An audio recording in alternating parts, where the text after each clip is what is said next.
Good evening. Welcome to PoliticIt podcast. Tonight we have Colby Jenkins. And Colby, you're a candidate for CD2, right? Yes. Yep. And so great to have you on. Let's talk. You know, I don't think people know as much about you. Let's talk about you, because I mean you're the real deal. You're a war hero. I mean, let's talk about your service to the country. Okay. And then, you know, kind of get to know you a little bit better. Yeah. Well, first, thanks for having me on. This is a great pleasure to be here with you, and thank you for your service to the state. I stand on your shoulders and people like you that have already served and continue, so thank you. So for me, I'm a Utah native, born and raised in Roosevelt, Utah. Roosevelt? The Uinta Basin. Oh, very good. Small town, rural town. I grew up in Roosevelt, and then 31 years ago this month, I left Roosevelt to go to the United States Military Academy. Oh, so West Point, okay. Yeah. So the first one to ever go from Duchesne County, and the only one since. And I attribute that to growing up in Roosevelt, having people that helped me go after my dreams. You know, I mentioned I was interested in the military growing up, and then as I got to learn about West Point, as I mentioned that to my high school counselor, Miss Ina Nilsson from Union High School, and other great coaches and family members, they did nothing but rally and support. And so who'd you get that appointment from? My nomination, well, the nominations came from Senator Hatch, Senator Garn, and then Bill Orton. Oh, okay. And then West Point chooses from those nominations to appoint. So I had all three helping me. Oh, that's very good. I bet you it was quite an honor when you arrived there. Didn't you kind of pinch yourself sometimes? Say, I can't believe I'm sitting here. It was from small town Roosevelt to New York City. Right. Essentially, West Point's just an hour north of the city, and so yeah, it was small town to big time, and but just tremendous to step foot on West Point. You're walking literally into history. And one thing that really attracted me is one of the mottos at West Point, or posters, is much of the history we teach here was made by the people we taught. And so to walk in those footsteps of previous leaders, men and women, was a tremendous honor. And so yeah, 31 years ago, I swore an oath to the Constitution. And that oath has carried me through the years and until now, where I still serve in the reserves as a colonel. But yeah, lots happened in those 30 So you're years. full bird colonel. I am. Yep, serving in the Army Reserve now. That's very good. So what was that like at West Point? I mean, pretty rigorous, wasn't it? It is. That first summer especially, they call it Beast Barracks because it's a beast. And then it's basic training, but West Point style. So all the new cadets come in and they break us down to a common foundation, and then they build us up with discipline and rigor and the sense of duty, honor, country. That's the foundation of West Point. So what did you study there? I was a political science major, oddly enough. Interesting. Then every cadet has to have an engineering minor. So I was a systems engineering minor. And I went for 2 years. Then I left for 2 to serve a mission for the Church of Jesus Christ of Latter-day Saints. So I spent 2 years in Brazil as a missionary. Oh, in Brazil.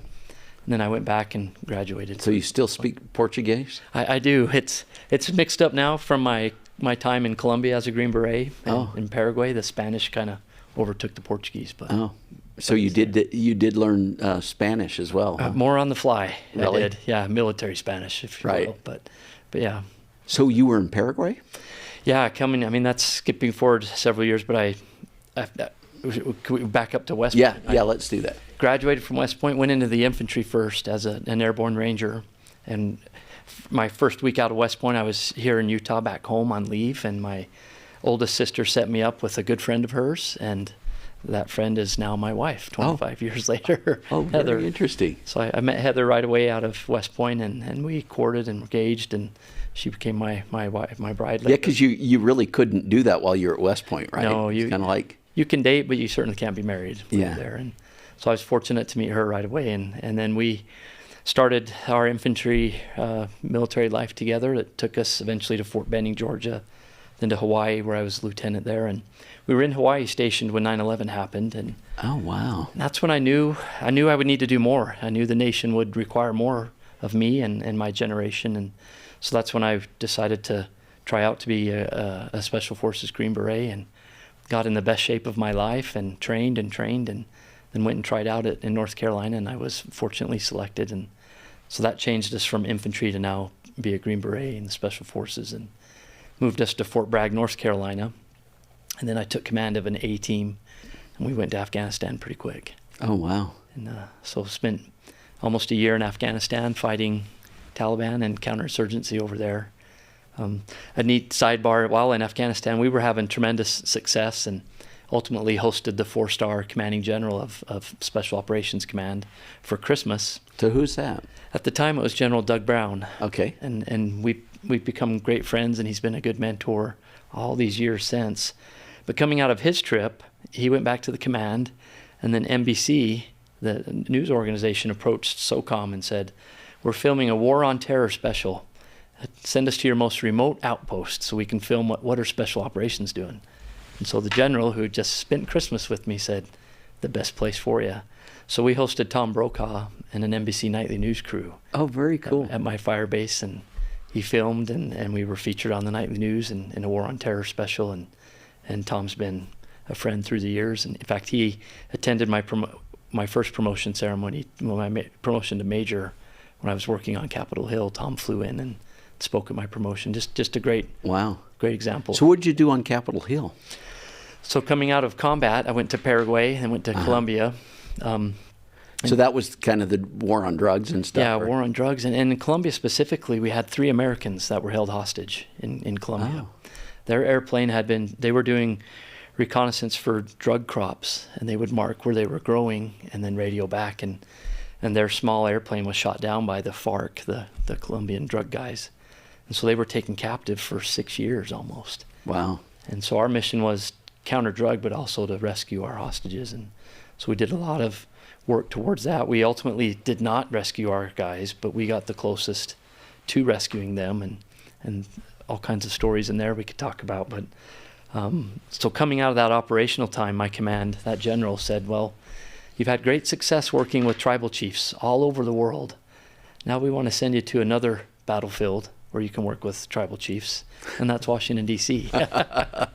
So I shaved my beard, put my body armor down, put a suit on, and went to Washington, D.C., and worked as a Green Beret liaison first in the Senate, where I was a military fellow, supporting the Senate Armed Services Committee, and then the House Representatives, and then back into the Pentagon for several years, and was a counterterrorism policy advisor in the Pentagon, and then the legislative director for the vice chairman of the Joint Chiefs of Staff. And so incredible experiences to start every day at the highest level of our military in the Pentagon.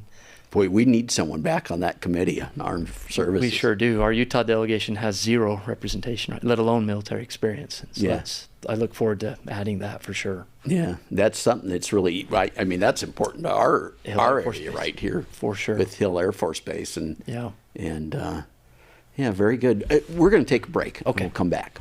Thank you. We need Colby Jenkins. His commitment to the Constitution, fiscal responsibility, limited government, and individual liberty make him the best candidate to represent Utah's values in Washington. The problem in Washington isn't just Democrats. Half of the Republicans in Congress vote for deficit spending, endless wars, and unconstitutional mandates. That's why we need better Republicans like Colby Jenkins.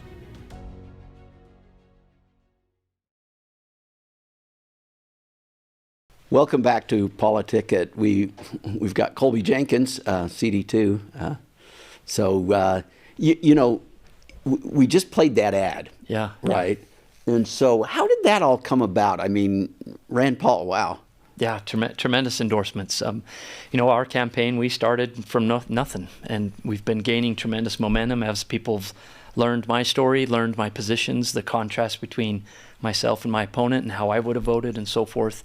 All of those positions aligned naturally with Senator Lee, Senator Rand Paul, and with the Constitution. So what were the major things with Senator Lee that really drew him to you? Really, defense of the Constitution. And that was one of his first questions to me. Will you defend the Constitution? He's very to the point. And, right. And when he started considering endorsing me, it was a number of phone calls and texts. It was pretty rigorous interviews and vetting of me to understand my positions, the kind of experience I've had. How will I vote on limiting the growth of government? How will I vote? So these omnibus bills. Yeah, right? the omnibus bills. Seeing how, specifically in our Utah delegation, how those votes have fallen, and specifically in my race, that the contrast in me versus my opponent was tremendous, and he was willing to to take a chance on me to make sure that we have fiscal conservative Republicans that are representing Utah values. And so that certainly was a big one. I bet the other one I can think of is, this idea of spying on our own citizens. I mean, so a huge point of contention with Senator Lee is what's called FISA, the Foreign Intelligence Surveillance Act, and it's been around for decades, but more recently after 9/11, in the wake of the Patriot Act, FISA really became a powerhouse because it allowed the federal government to scoop up communication from external to internal, but in the process it scoops up all of our communication. And so in order to access that secondary U.S. person data that's in the FISA database, it should require a warrant. But the FBI and other agencies have been using that data illegally hundreds and hundreds of thousands of times. And Senator Lee has led the charge, saying that's not okay. Yeah. We have this little thing called the Fourth Amendment that protects us from that. And so that FISA power was set. That's a big deal when you talk about defending the Constitution, right? And I think people in Utah are really leery about what the federal government has done in terms of spying on us. Exactly, and then even the next step, just that overreach into our state land and water. That's even a secondary issue. But yeah, the spying on us, that FISA power should have expired last December. It was set to expire. But government, in its infinite wisdom didn't want to lose that power. And so this FBI Director Wray was arguing for it in front of the Judiciary Committee, Senator Lee. And Senator Lee said, no, I don't think so. Because the FBI said, well, we know we've been abusing it, but we'll do better. We've reformed ourselves. And no, that's not okay. But never been okay. Yeah, never been okay. So, but in the Senate, in the Congress true fashion, that FISA bill was parachuted in the 11th hour and attached to the National Defense Authorization Act, the NDAA, a must-pass bill, passes every year. And I worked on that bill for 9 years when I was in D.C. I'm intimately familiar with that, how important it is. So on a must-pass bill, the FISA provision was attached as a poison pill, so hoping that members would just plug their nose and pass it on through. And Senator Lee thankfully called it out and said, no, that's not okay, along with Rand Paul and then Chip Roy and other constitutional conservatives on the House. So that could explain how those endorsements came about, right? Exactly, because I to would have hear voted Rand against Paul that. actually endorse you for this position. Yeah, to stand up for the Constitution, to actually say it's okay to defend the Constitution. It's not okay to compromise on the Constitution. The founders intended for Congress and the mess that is government for us to negotiate, to reach across the aisle and be able to build coalitions and find ways that we can agree. But compromise is different. Compromising on the Constitution is not okay. My voters are hiring me to defend the Constitution.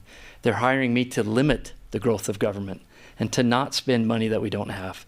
All of that was happening in the Utah. Well, and see that's something coming from you too, because you were in this position. I mean, Special Forces, right? Yes. Where that intelligence information was really important to you fulfilling your mission, right? It is. But for you to come and say, wait, there are boundaries to that. Yeah. Right? So FISA, its intent is okay to utilize Foreign Intelligence Surveillance Act. There's a reason it's called the Foreign Intelligence. It's not called the Domestic Intelligence. And what it had morphed into was the latter. The FBI was now abusing that power to surveil domestically without a warrant. And our founders in the 1700s knew that was not okay. And that's why we have the Fourth Amendment to protect us. So we need that ability to be nimble. Well, if you look at this lawfare stuff that's going on now, we had Ken Paxton on here and talked to him quite a bit about that. But you see what they're doing with intelligence information, going after the President of the United States. Exactly. Right? Not okay. Going after us. If you were someone that donated to Trump and they were spying on you, likely 19,000 times in one instance of people that donated to Trump illegally. And so that's not okay. The warfighter, we fight to defend the Constitution, not to have something unconstitutionally justified on our backs. So that's basically your position there. That's why Mike Lee came on board with you. That's why Rand Paul. Issue, for sure, yeah. What are some of the other issues that you're really concerned about? Spending. How in the world is it okay for us to continue to spend at the rate that we are? Now we're at $35 trillion. That's not okay. we need people who will stand up and say no. And say We're done. no. We're done with that. Yeah, and not just no, but say no to these areas. We're not going to send, for example, in the last omnibus spending package, $500 million to the government of Jordan to defend their border. That's literally what it's intended for, national defense and border security. $500 million to their border.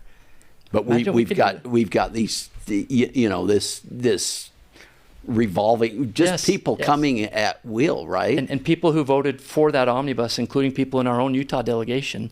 Another reason why Senator Lee said, enough, we can't have that anymore. They justified their vote in many ways, but one of them was, well, we help border security. We have more detention beds now. We're paying border security guards overtime. But all that boils down to is we're just waving our arm, come on through, and now you've got a nice new detention bed for you before we can parole you into the States and we'll never see you again. So for me, that's not okay. It's not okay to send billions and millions of dollars to defend other nations' borders while ours is wide open. Yeah, I went down to the border with AFP, and I was shocked at how the cartels, the drug cartels, are really controlling our border. Yeah, and China, it should be us controlling our border. Imagine that. Yeah. China calls it the smokeless battlefield. They're killing us by the tens of thousands without pulling a trigger, because they're infiltrating the precursors to fentanyl into South America in a handshake with the drug cartels. Then the fentanyl's made and produced and then smuggled into the States, and China just sits back and laughs, essentially.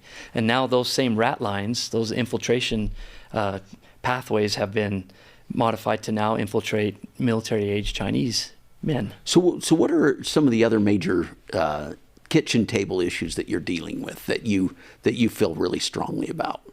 Well, national security, for sure. When I look at the state of how the U.S. is leading in the world and how there's no shortage of fires and dominoes falling in the world, that's because our national level leadership is absent from the world. And so for me, the 2nd District, we have a say in that. We have the ability to provide leadership, judgment, and accountability in this mix. And right now, that's not happening. So the people from Washington County, from where you're at, yes. What are the things you're hearing from them that really have attracted them to you? Yeah, so number one, the contrast. My lifetime of service. I've been serving our nation for 3 decades already. When people ask me, what are you going to get? I say, you're going to get what you've already gotten. And that's dedicated service to our Constitution. I still wear the patch on my shoulder. That oath to defend and support the Constitution is not just lip service from me. So that they're tired of seeing that rationalization of the Constitution and the spending and seeing our nation trend the way it is. So for me, they're going to get a change. They're going to get a contrast in that. But the issues I hear without fail, number one is the border. What can I do to help secure the border? That's already an issue here in Utah. Every state is a border state. And then certainly in our district is water and land. With so much federal land and control of our land, that's a huge issue. And so for me, we can take that off the table from the beginning. Of course, I'm going to fight for our water and land. There's going to be no space between me, my opponent, what's been happening before. Without question, I'm going to protect and fight for our water and land. But where the difference is all these other areas of how am I going to vote to limit federal government? How am I going to vote to defend the Constitution? How am I going to vote to limit the growth of how we're spending and so forth? And those are issues that Senator Lee saw, Senator Paul saw, and they see in me that I will think in terms of how can I positively impact those areas. Yeah, we're out of time. Okay. Why don't you make a pitch to the voters over there? Hi, I'm Colby Jenkins, and I'm running for the U.S. Congress in Utah's 2nd Congressional District, and I live in St. George in Washington County. I'm a Utah native born and raised in Roosevelt, Utah. I'm running for Congress to bring a positive contrast in leadership, judgment, and accountability. I've served this nation for 3 decades. I've defended the Constitution with my life, and I have friends who are in the ground who've died for this Constitution. And now my daughter is at West Point, and in 2 short years, she'll be a young lieutenant stepping into this hot mess of what we have in the world. And so for me, I have skin in the game. I want to make sure that I have the ability to represent my constituents in a manner that limits federal government, that limits the amount that we're spending, fiscal conservatism, and that makes sure that we have a safe, secure nation, national security. And incorporated in all that is that we secure our border. We've got to stop sending billions of dollars to defend other nations' borders while our own border remains open. And then finally, I will make sure that I fight for our water and our land, that I am that barrier, that firewall between the federal government and the overreach here into our Utah 2nd Congressional District. And I will work for you just like I've worked for 3 decades already, and I hope to earn your vote. We'd love to earn your support by going to our website at Colby for Utah, colbyforutah.com. Thank you. Thank you, Colby Jenkins. Nice to have you. Thank you. We'll see you guys next week.